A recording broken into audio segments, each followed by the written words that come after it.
Well, hey, howdy, and welcome again to the Camp Boone Dog Workshop.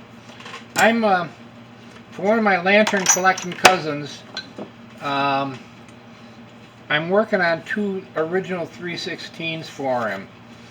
And the look that he wants is not restored to new condition, but he wants extremely good original look. So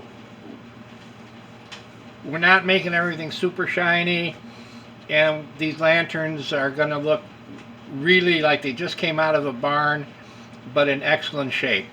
But one thing I can show you now is some Coleman evolution, and this is interesting.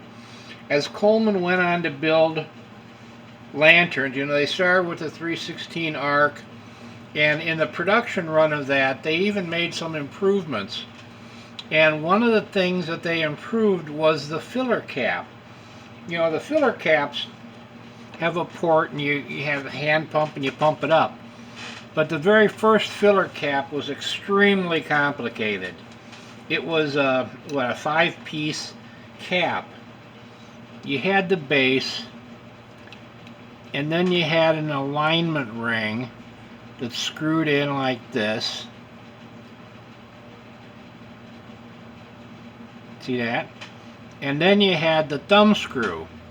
Now they figured that you needed a good airtight fit on that thumb screw to pump it up. So what they came up with was a gadget like this. It has two leather gaskets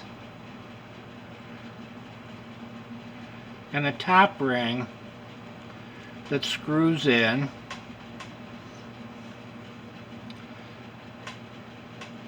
Let me get this rascal lined up here.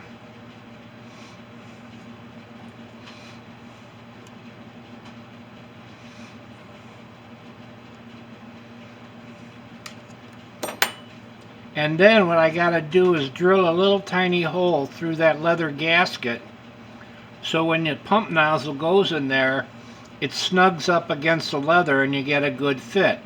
And then it screws into the filler plug. So this is the type of filler plug they had on the earliest 316s. Some wise guy in production came along and said, wait, we can do that different. Let's just make a two-part thing. So what they did was they just got the regular part that screws into the lantern. They drilled this hole more accurately and a little deeper so you didn't need that centering bushing. And then they took the thumb screw, and instead of going through all that hoop-de-doo putting a leather gasket in, the guy figured out if I just drill that out a little bit concave, the hand pump will fit in there and give a good enough, snug enough fit so you can pressurize it. So anyway, if you got a 316, an original 316, they didn't actually date the lanterns in any way, but you can tell if you got an early model or a later model by your filler plug. If you got a work of art like this, these things are just amazing. They're so pretty. I'd like to hang on a Christmas tree. But if you got this kind of filler plug, most likely you have an early arc. If you have this type of filler plug, it's later in the run.